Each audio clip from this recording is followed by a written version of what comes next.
Yo, what is good, my anime faithful? What is good, yo? So, we are in the chill period of Black Clover, and it's pretty nice because we got a backstory throughout this.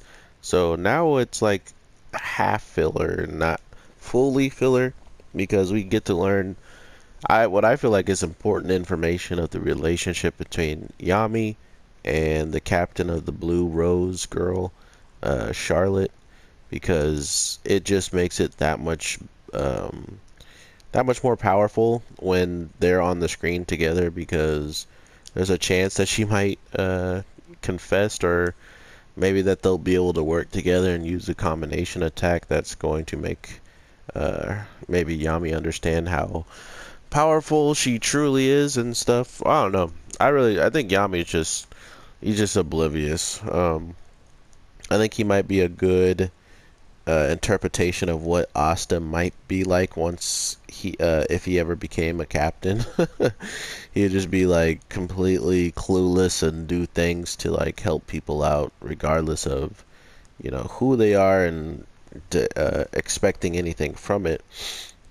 And we see that with Yami pretty much showing up, and you know when he shows up, he calls her a jerk for what she was doing, like whatever, because her ability knocked pasta out of his hands, or like the food he's about to eat gets knocked out, and because of that, he shows up to the source and pretty much saves everybody from it growing any further.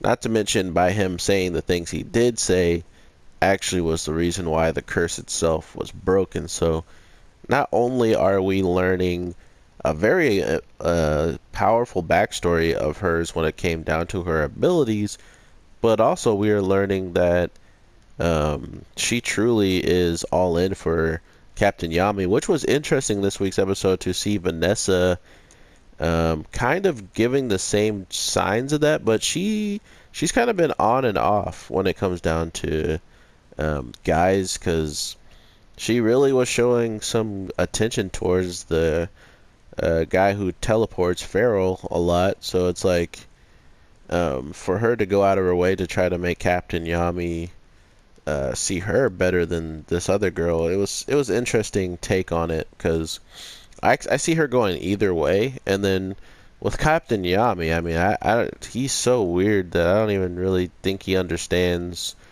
when he can make a move and when he can't make a move, or if he just doesn't care in the slightest to make any moves at all.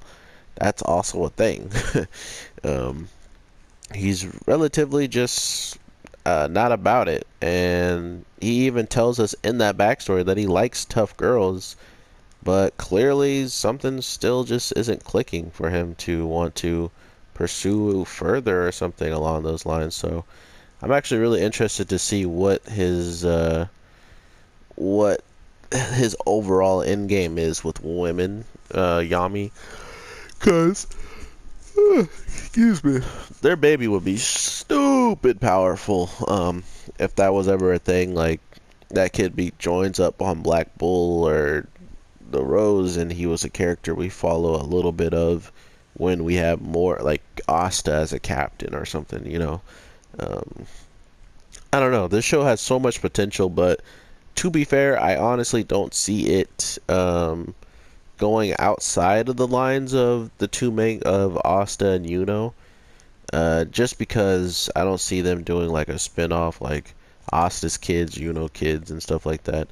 It just doesn't seem like that type of series because they're so young themselves. Why not, really go throughout the motions of, if I mean, think about it. If he wants to be Wizard King, that could take forever, because Yami's been knowing this Wizard King for quite a bit, and the story is still progressing as it should be. So, and Yami knew this guy before he was a Wizard King, I think. So if that's the case as well, it just goes to show you that Wizard Kings can tend to be around for quite a bit of time. So unless something ridiculous happens and even the Wizard King couldn't handle something and gets taken out or something along those lines, and that's why we get a new one. Uh, I don't really see that happening, but well, I mean, I could see it happening, but I just don't see who would take up the mantle. One really cool, interesting information too that also makes me feel like this wasn't filler because they actually give us some information that progresses the story and actually prepares us for what we should be prepared to see relatively soon is two new captains for for the squads. That one squad had a traitor amongst, which was the purple orcas or something like that, and then the red, the guys who lost their homie with the arm, like he got his arm like ripped off. I guess he might have resigned as captain or something.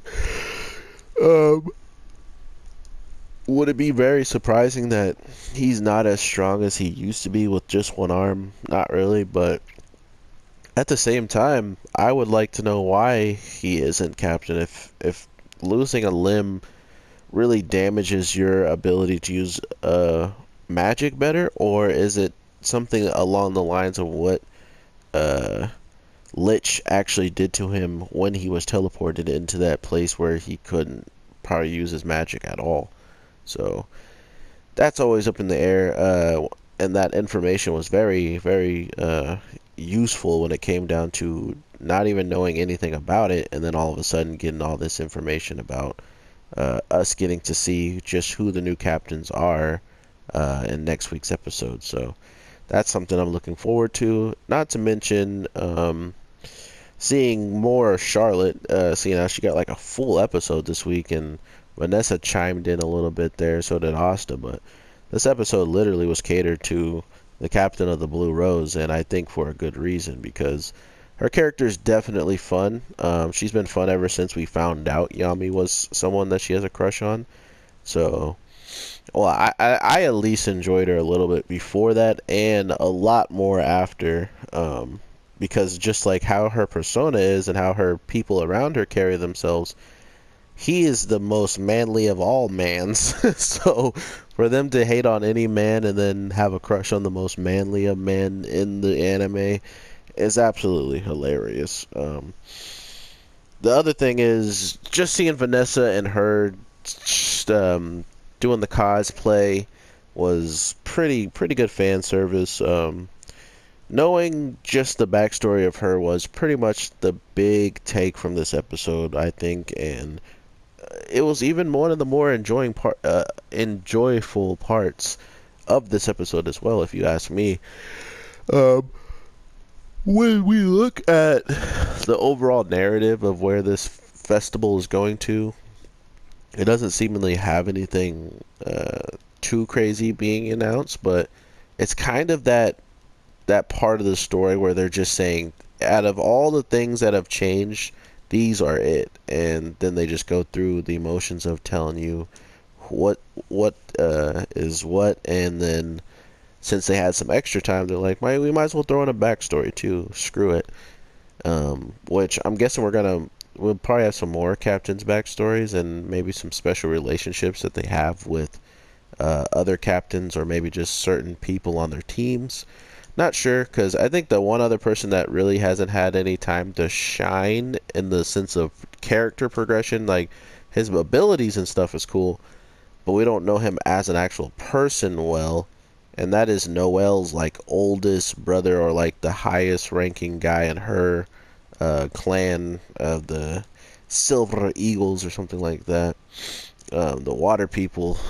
We haven't really learned anything of like why he is the way he is, besides seemingly their mother like died and Noelle was like the one that she thought was the best. I kind of forgot already, but something about the mom, and they didn't forgive Noelle for it. I think she just passed away during birth of Noelle or something. I'm not sure, or she passed her magic to her and she hasn't been able to control it at all.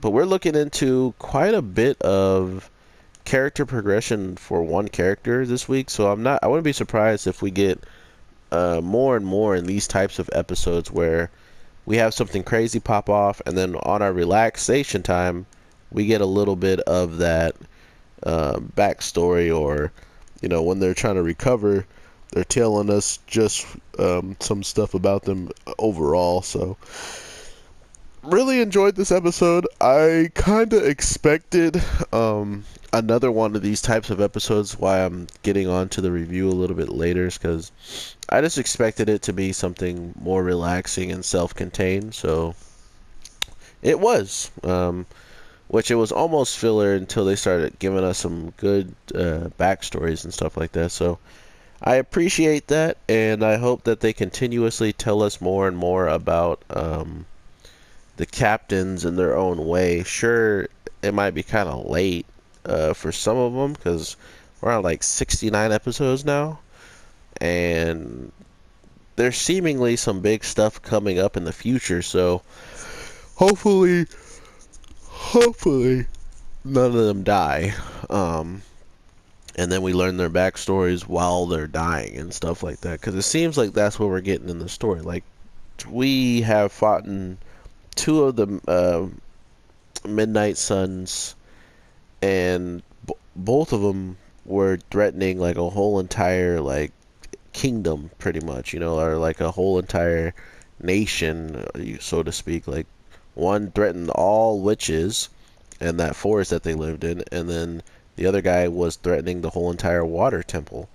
So that's the type of threat level these guys are.